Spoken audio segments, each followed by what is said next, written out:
It all exists within the medical range and how we're able to treat a variety of neurological disorders targeting the brain, being able to get in there more specifically, affect certain neural cancers, et cetera.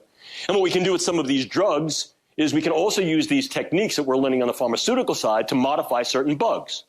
And we spoke earlier about a technique that's become very well known, CRISPR-Cas9, that allows us to literally modify bugs in a variety of different ways. So I now may be able to take a relatively harmless microbiological agent, a bacterium or a virus, do some gene editing and make this thing far more morbidly viable, make it far more virulent, and in some cases even make it far more lethal.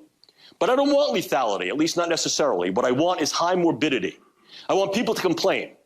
So what do? I go to Des Moines. Ladies and gentlemen and people on the screen, I have nothing against Des Moines. I lived there for 4 years. I go to Des Moines. I infect a couple of sentinel cases in Des Moines. I go to Seattle. I infect a couple of cases there. I go to North Carolina. I go to Wisconsin. What I'm doing is I'm using a dispersion methodology to be able to infect sentinel cases with a highly morbid condition. These individuals complain. Again, this is a central nervous system condition. So they're complaining of whatever the bug may do. It'll produce some cascade of neurological and neuropsychiatric signs and symptoms. And then what I do, the real bug that I use is the internet. I take attribution for that. Yes, I'm a terrorist group. And I have done this by infecting them with a highly lethal agent, and the first signs and symptoms of lethality are X, Y, and Z.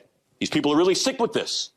But then I say others who are also infected will show subdromal, predromal signs of lethality, and what that will be is anxiety, sleeplessness, agitation. So this is exactly what they did, run by the Pentagon, run by the defense ministries worldwide, the fear, the mask, the lockdowns, the control, because we're not going along with them.